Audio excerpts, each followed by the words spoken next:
Hola a todos, ¿cómo están? Mi nombre es Lesma, espero se encuentren muy bien. Yo como siempre muy contenta de poder estar un día más aquí con ustedes, muy agradecida de que me estén viendo donde quiera que se encuentren. El día de hoy tenemos un caso sucedido en Argentina, el de Micaela García. Acompáñenme a ver todos los detalles.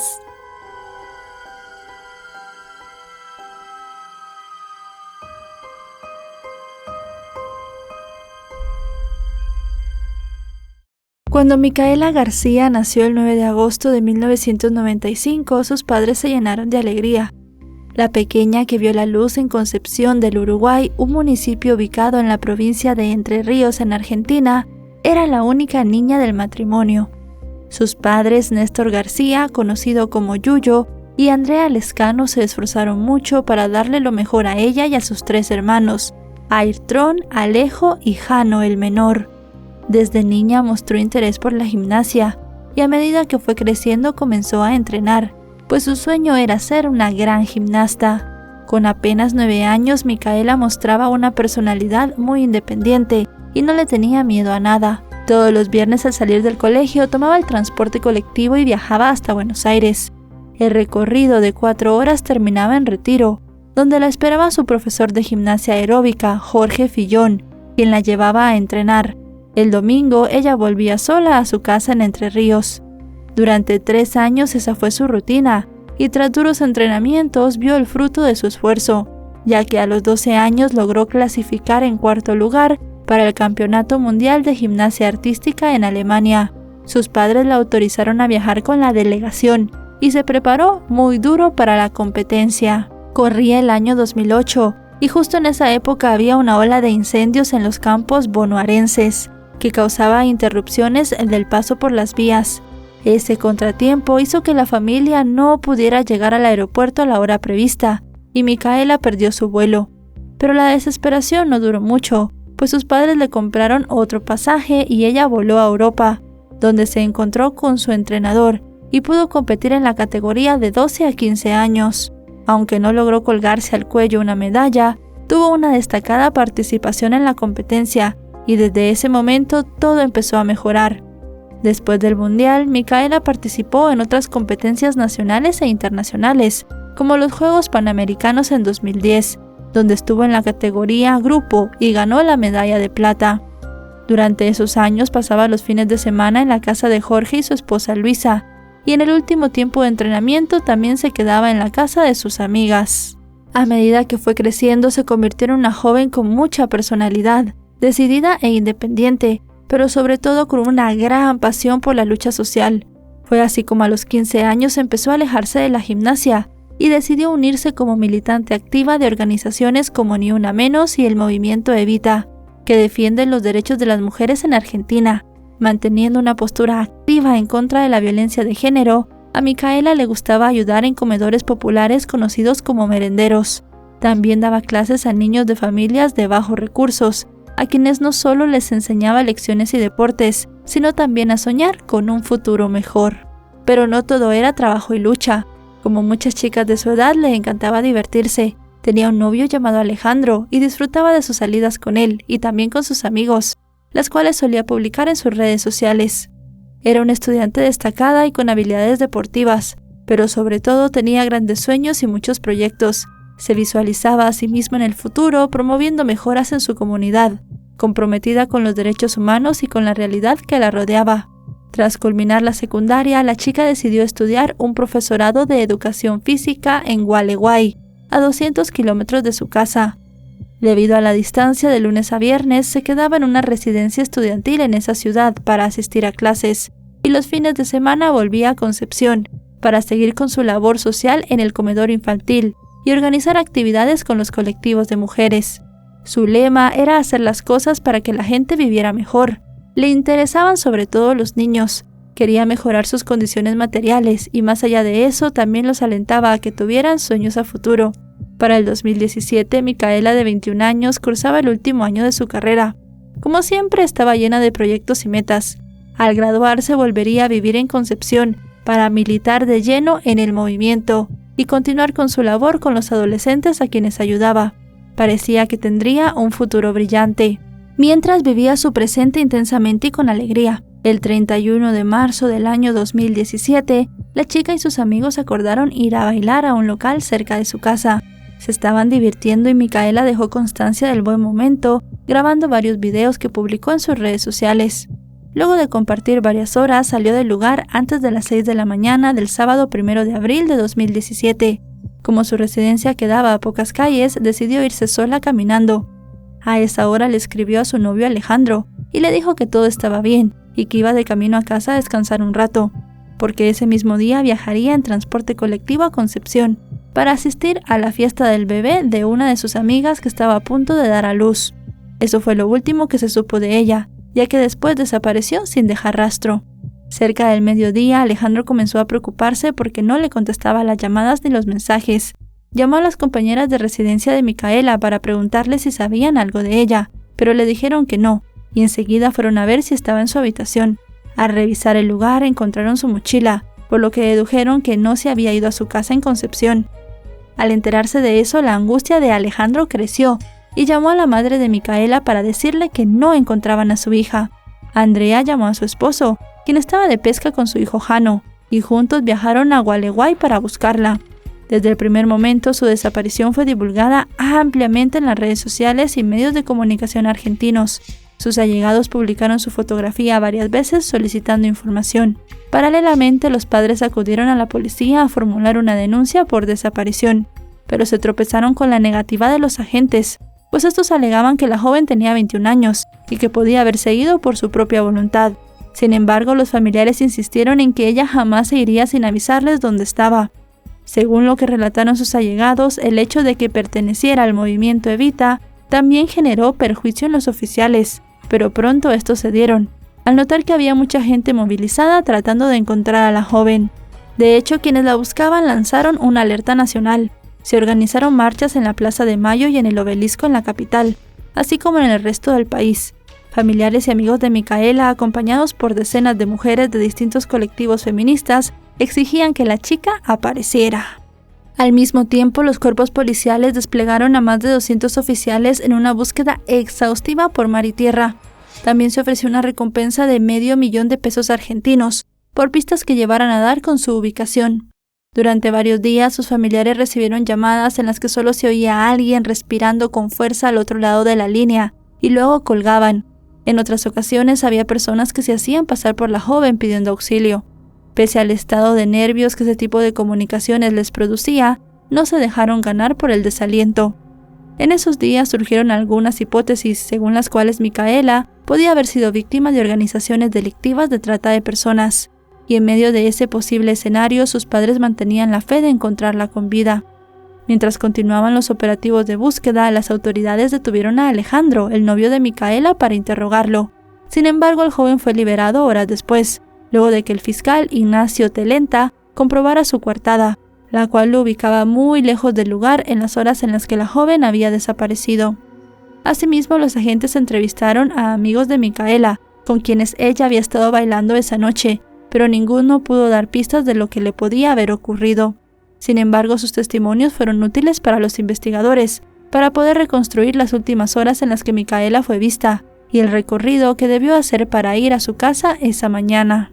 Con apoyo de la comunidad, que estaba muy comprometida en la búsqueda, llegó la primera pista. Se trataba de un zapato que hallaron a pocas calles de la residencia de la joven.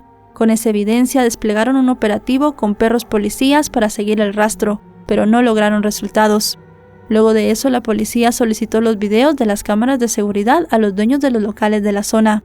Los detectives no solo revisaron esas imágenes, sino también las grabaciones de los dispositivos, ubicados en las calles que Micaela debía recorrer para llegar a su casa.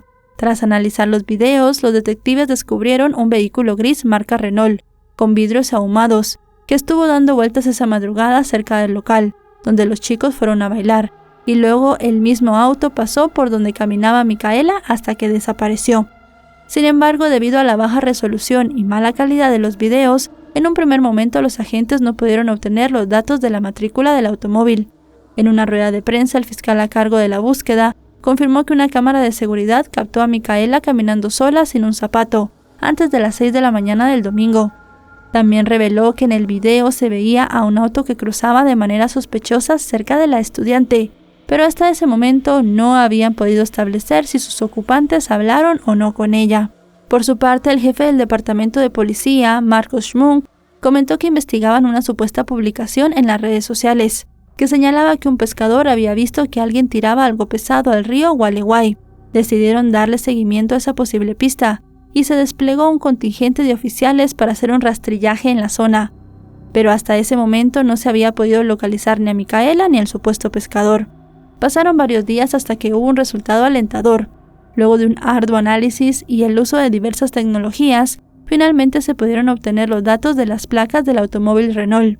Según el registro, pertenecía a un hombre de 29 años, llamado Sebastián José Luis Wagner, un sujeto que tenía antecedentes penales por propasarse con varias mujeres.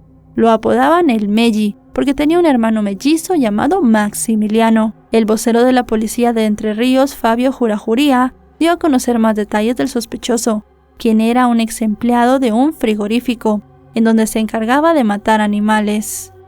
El funcionario señaló que el hombre había cometido un delito de forzamiento a la intimidad en perjuicio de 2 mujeres en el año 2010. Detalló que en el primero de los casos, ocurrido en julio de 2010, ingresó a una casa, donde golpeó y cometió acceso carnal forzado contra una estudiante.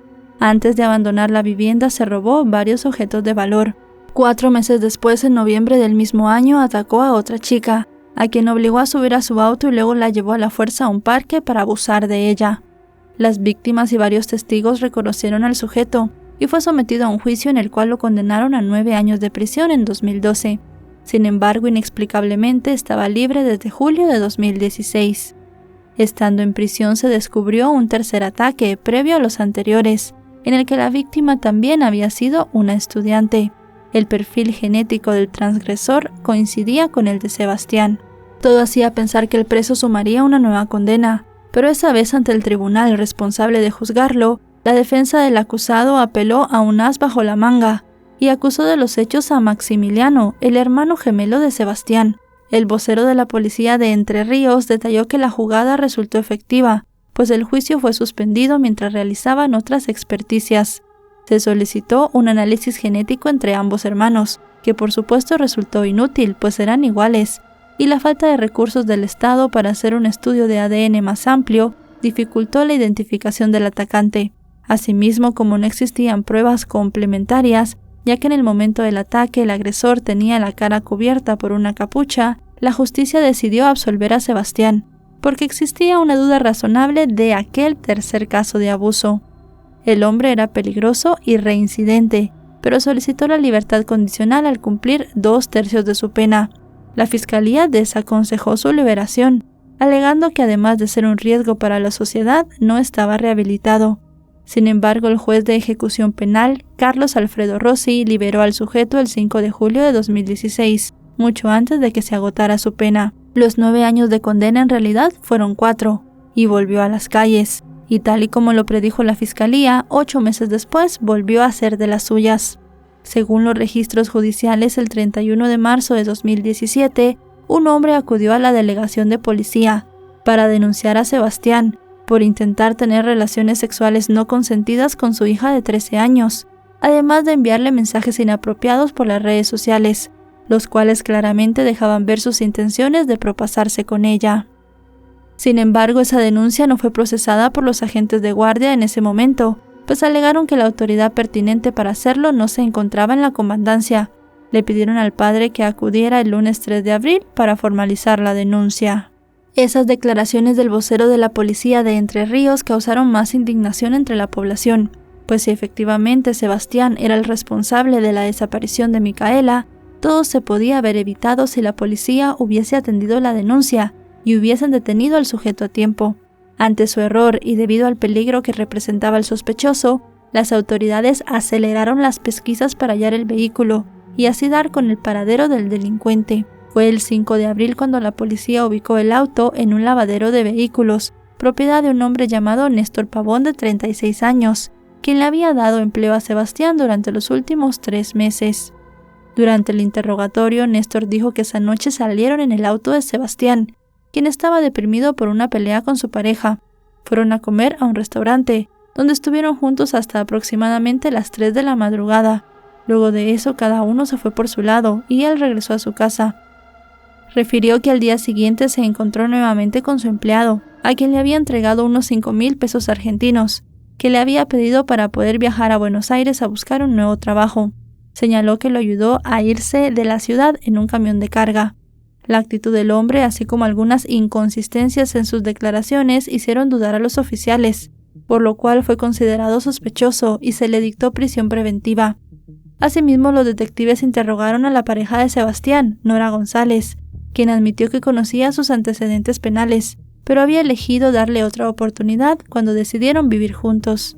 La mujer refirió que esa madrugada, cuando el hombre llegó a casa, actuaba de manera extraña, y era evidente que estaba bajo los efectos del alcohol y de sustancias ilícitas. Además, ella notó que tenía rasguños en el cuerpo y su ropa estaba sucia y llena de barro, pero también dijo que no sabía lo que su esposo había hecho esa noche.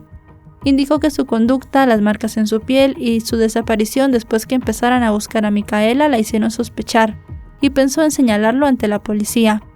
También se implicó en la desaparición del estudiante al hijo de Nora, un joven llamado Gabriel Otero, quien aseguró que lo único que él había hecho era limpiar el automóvil de su padrastro con una aspiradora porque estaba muy sucio. En dicho electrodoméstico, los peritos encontraron restos de cabello y barro, que se llevaron para ser analizados. Durante esa semana se intensificó la búsqueda del sospechoso y de Micaela. El 7 de abril los investigadores encontraron en un arroyo una camiseta, un zapato y unas llaves, que los familiares de Micaela reconocieron que pertenecían a la joven. A pesar de que todos los indicios recabados hasta ese momento por las autoridades parecían indicar que la joven ya no estaba viva, sus familiares no perdían las esperanzas de encontrarla con vida. Ese mismo día se hizo un operativo policial en la casa de la madre de Sebastián llamada Gabriela Wagner, en el barrio Las Catonas, en la localidad de Moreno, provincia de Buenos Aires. Allí encontraron al sospechoso, quien fue capturado después de intentar quitarse la vida con un arma calibre 32, pero los agentes lograron evitarlo. Le incautaron 2 celulares y una libreta con anotaciones, e inmediatamente fue trasladado bajo fuerte custodia policial a Gualeguay, para que respondiera por lo que hizo. En el procedimiento también fue detenido un exoficial de policía, identificado como Fabián Ecosor, pareja de Gabriela, quien presuntamente había ayudado a esconder a Sebastián. Al día siguiente, el 8 de abril, el cuerpo de Micaela fue encontrado sin vida debajo de un árbol, en una zona descampada llamada Seis Robles. Al parecer, Sebastián había dado la ubicación a las autoridades. Pese a que el cadáver estaba en avanzado estado de descomposición, los forenses lograron determinar en un primer análisis que había fallecido el mismo día de su desaparición. La joven presentaba hematomas y varias heridas. Cuando las autoridades avisaron a los familiares que habían ubicado el cuerpo, tuvieron que convencer a Andrea, la madre de Micaela, para que no lo viera. En medio del dolor parecía no ser consciente del tiempo transcurrido y pedía donar los órganos de su hija. La confirmación de la muerte de Micaela y los antecedentes de Sebastián despertaron la indignación de la comunidad. De inmediato se expresó un masivo rechazo por parte de las organizaciones que velan por los derechos de mujeres en Argentina, en las cuales Micaela, como ya sabemos, participaba activamente. Centenares de personas salieron a las calles durante la noche en las principales ciudades como Buenos Aires, Rosario y Santa Fe. Exigían justicia y señalaban que el hecho se podía haber evitado, porque el hombre no debía estar en libertad. La vocera de la red de periodistas con visión de género, Sandra Míguez, señaló que iniciarían una lucha para alcanzar el sueño de Micaela por una sociedad más justa. Por su parte, el gemelo de Sebastián, Maximiliano, declaró ante los medios que no veía a su hermano desde hacía varios años y señaló que si él fuera juez no lo dejaría libre nunca. Pidió perdón a la familia de Micaela por lo que había hecho su hermano y aseguró que aunque eran iguales por fuera, por dentro él pensaba y actuaba de manera diferente. En medio de la conmoción y de las manifestaciones de calle, mientras el fiscal intentaba definir la imputación contra Sebastián, se conocieron los resultados de los análisis forenses hechos al cuerpo de Micaela. Las pericias realizadas determinaron como causa de la muerte compresión mecánica del cuello. En ese sentido, el informe detalló que el cuerpo presentaba hematomas internos, que mostraban una fuerza importante del agresor. En cuanto a los ataques contra la integridad sexual, se informó que serían realizados nuevos estudios por las lesiones en la cadera, zona genital y paragenital de la joven, que sugerían que había sido víctima de un forzamiento. En esta línea, las autoridades solicitaron hisopados y un muestreo integral, que fue enviado a la División de Anatomopatología Forense y la División Química Forense de la provincia de Entre Ríos, los cuales confirmaron posteriormente que sí, en efecto, se había vulnerado la intimidad de Micaela. Los detalles que salieron a la luz sobre las circunstancias en las cuales a la joven le habían quitado la vida eran difíciles de digerir para sus familiares, tanto así que su madre Andrea comenzó a olvidar y perder cosas. La situación llegó al punto que buscó ayuda psiquiátrica. El especialista le explicó que esa pérdida de la memoria a corto plazo era una especie de mecanismo de defensa para evadir el presente y el fallecimiento de su hija. Andrea tuvo que dejar su trabajo, no solo para reponerse mentalmente, sino porque a partir de ese momento se dedicó a luchar para obtener justicia, para que los sueños e ideales de su hija por un mundo mejor no fueran olvidados. El 11 de abril, la familia García recibió el cuerpo de Micaela. Sus amigos e integrantes del movimiento Evita pidieron a la familia que les dejara organizar un gran homenaje para despedirla en el Centro de Educación Física de Concepción del Uruguay, y así se hizo. En medio del dolor, la multitud fue sorprendida cuando uno de los artistas favoritos de Micaela llamó a su padre para expresarle sus condolencias. Se trataba de Indio Solari, un cantante de rock argentino, cuya voz y el uso de metáforas en sus letras lo habían convertido en un ícono de la contracultura en el país. En medio de la llamada, el artista, quien enfrentaba serios problemas de salud, cantó el tema Juguetes Perdidos, uno de los preferidos de Micaela, mientras los presentes seguían las estrofas con palmas. Al día siguiente de la sentida despedida de la joven, Sebastián confesó su crimen durante la declaración indagatoria hecha por el fiscal, en la cárcel de Federal donde estaba detenido.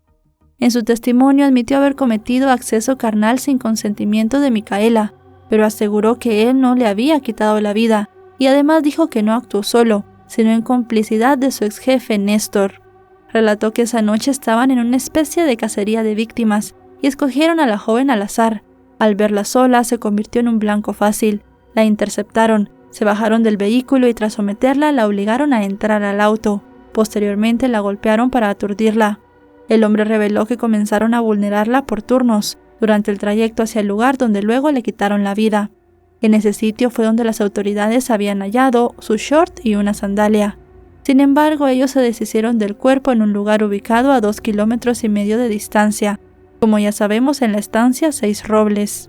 En medio de su confesión, Sebastián señaló que no recordaba todo lo sucedido, porque esa madrugada estaba bajo la influencia de distintas sustancias ilícitas.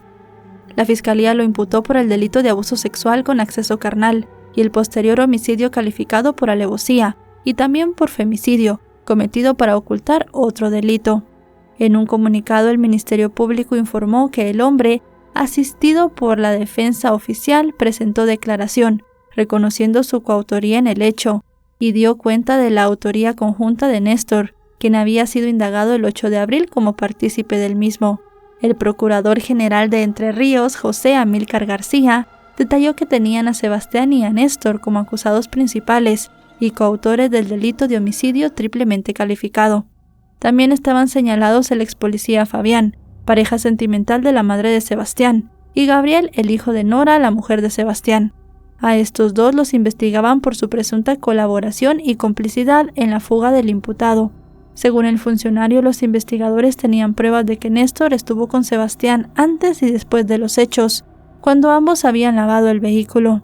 También fue Néstor quien conectó al sospechoso con el camionero que lo llevó, y quien se puso en contacto con su madre y la pareja de ella. Al juicio del jefe de los fiscales, la maniobra de ayudar y hacerlo desaparecer también era una prueba de su autoría en los hechos.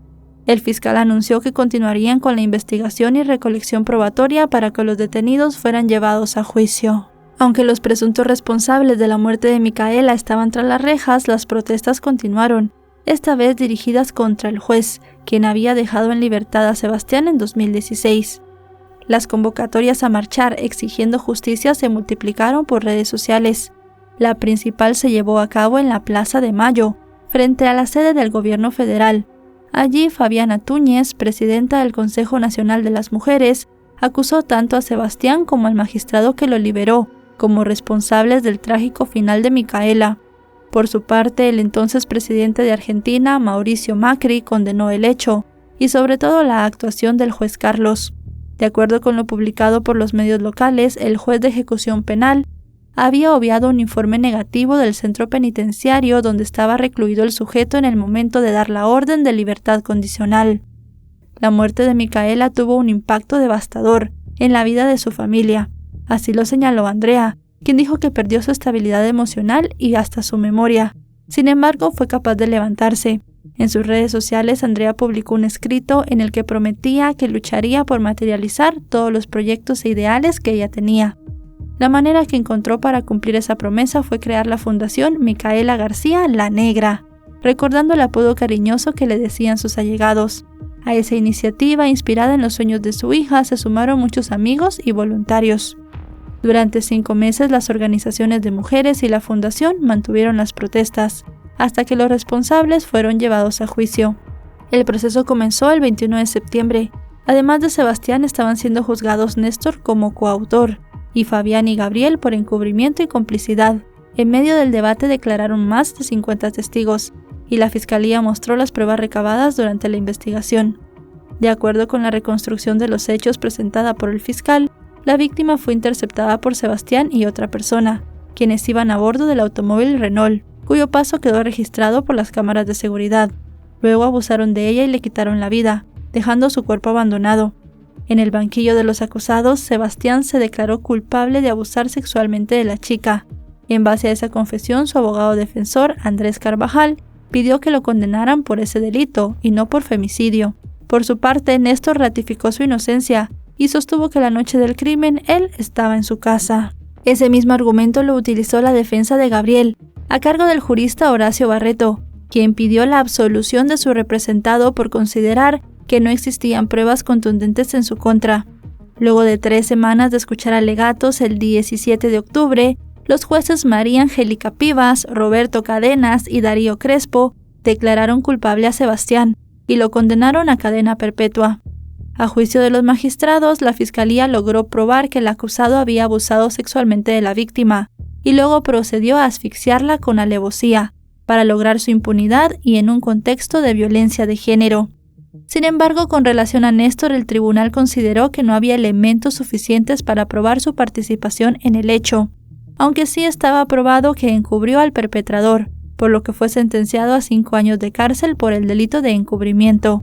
Gabriel fue absuelto, tras ser considerado una víctima más de Sebastián, quien según los jueces lo implicó en el delito. Se comprobó que el chico limpió el auto sin intenciones de borrar evidencias, ya que de ser así se hubiese deshecho del cabello y del barro que se encontraron en la aspiradora. El cuarto implicado, Fabián, tras llegar a un acuerdo de juicio abreviado, recibió una condena de 2 años y 6 meses por encubrimiento agravado. Durante la lectura de la sentencia, ni el principal responsable de la muerte de Micaela, ni los padres de la víctima estuvieron presentes en la sala. Sin embargo, tras enterarse del fallo, los familiares de la joven consideraron que se había hecho justicia parcial, pues estaban seguros de que Néstor también estaba implicado en los hechos de manera activa. Ante esto, la fiscalía apeló la decisión del tribunal, por considerar que Néstor debía ser juzgado como coautor, una calificación que tenía una pena mucho más alta. También se pronunciaron las organizaciones defensoras de los derechos de la mujer, y señalaron que la lucha por justicia de los familiares y amigos de Micaela, así como el impacto social de su muerte, expusieron la carencia de perspectiva de género de los organismos del Estado y alertaron sobre la necesidad urgente de capacitar a sus integrantes. Como resultado de toda esa movilización y tras una ardua lucha, el 19 de diciembre de 2018 fue aprobada la Ley Micaela, que establece la capacitación obligatoria en temas de género y violencias a todos los que tienen cargos públicos en los 3 poderes del Estado, los cuales son ejecutivo, legislativo y judicial. Durante los meses siguientes, los padres de Micaela, a través de la fundación, trataron de llenar el vacío que les había dejado su partida. Se encargaban de ayudar a decenas de familias de víctimas de violencia de género, con procesos judiciales en marcha.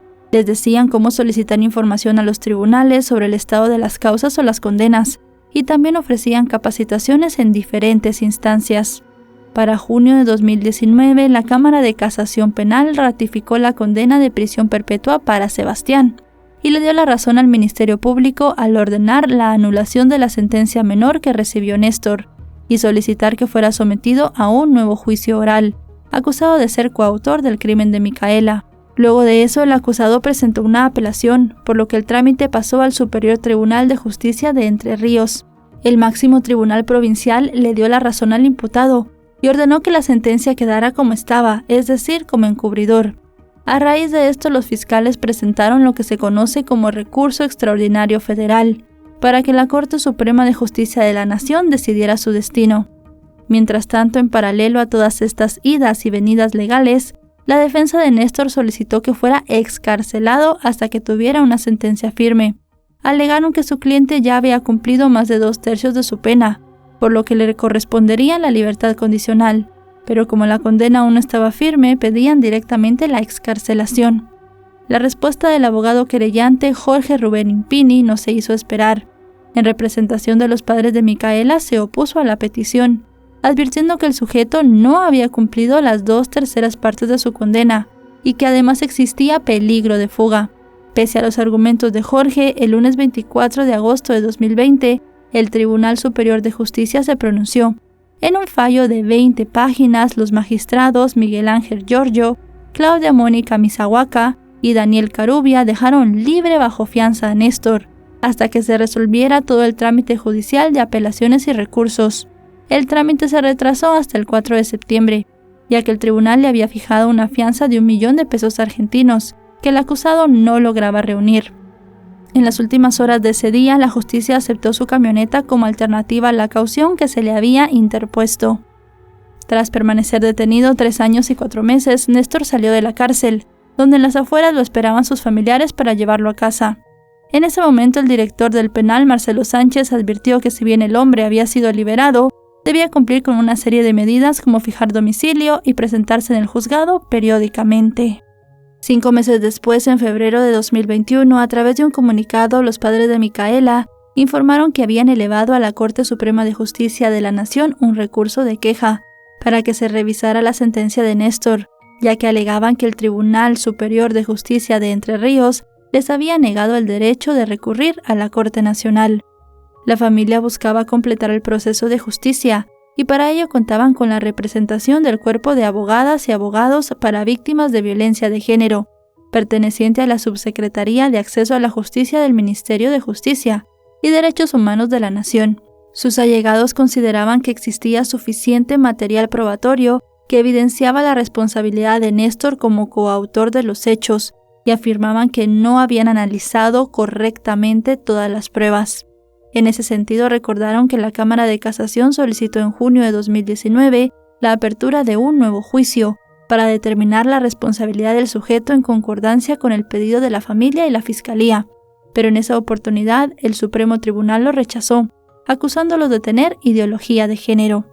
Para abril de 2022, cuando se cumplían 5 años del asesinato de Micaela, sus familiares no habían recibido respuestas a su petición, por lo que exigieron una reforma del sistema judicial. Advirtieron que en la mayoría de casos de mujeres a las que les arrebataban la vida en el marco de violencia de género, se continuaba revictimizando a las víctimas, actuando tarde y siendo indiferentes. Los padres de la estudiante también admitieron que durante esos 5 años hubo algunos avances, y ya se habían adherido a la Ley Micaela todas las provincias, la Ciudad Autónoma de Buenos Aires y aproximadamente 500 municipios de todo el país. Sin embargo, consideraban que aún faltaba mucho por hacer, pues quedaban muchos organismos del Estado con personal sin capacitar, e incluso algunos estaban renuentes. Para 2023 continuaba el proceso de capacitación, con la finalidad de mejorar permanentemente el abordaje de la violencia de género y evitar la reproducción de estereotipos. La familia García continúa luchando por el encarcelamiento de Néstor, que sigue en libertad, sin que se resuelva su estatus judicial. La Fundación Micaela García, gracias al trabajo de unos 50 voluntarios, ha seguido replicando el modelo de trabajo que realizaba la jovencita en los barrios más vulnerables. La madre de Micaela está radicada en Colón desde hace 8 años con su esposo Néstor y su hijo Alejo. Sus otros hijos se dedican al deporte y residen en Buenos Aires. En paralelo a su trabajo y sus tareas en la fundación, Andrea tiene un puesto de ropa en un balneario de la zona y realiza varios cursos a la vez, siguiendo el consejo de Micaela de no dejar nada para después. El caso de Micaela generó tal impacto que esa lucha por obtener justicia se convirtió en un símbolo. Por ejemplo, la editorial Chirimbote presentó en 2020 un libro de la joven como parte de la colección Antiprincesas, También nació la ley que hoy lleva su nombre. Inspiró a muchos jóvenes y además ayudó a derribar prejuicios. Y bueno, chicos y chicas, hasta aquí el video de hoy. Como siempre decimos, un caso muy lamentable, muy triste, una vida que se pierde, una familia que ha recibido justicia a medias, un implicado que ya obtuvo la mayor condena en el país, pero otro que aún está esperando a ver qué pasa, a ver si lo juzgan, si ya queda su condena como estaba. Realmente pues hubo muchas cosas en el caso que retrasaron la justicia para la familia de Micaela, pero al final ellos han podido reponerse y salir adelante. Muy triste que Sebastián estuviera en la calle cuando debía estar en la cárcel. Fue realmente un error garrafal de las autoridades no hacer caso ni a la denuncia extra que se hizo, y además de eso de haberle dado la libertad condicional es algo que es casi que inexplicable. Si este video les ha parecido informativo, recuerden dejarle un me gusta, recuerden suscribirse si no lo están. Actualizo 3 o 4 veces por semana y si están suscritos les llegará una notificación cada vez que yo suba un video. En redes sociales me encuentran como LesmaVR, tengo Facebook, Twitter, Instagram y TikTok, me pueden seguir por allí. Ahora sí, nos vemos hasta otro caso. Adiós.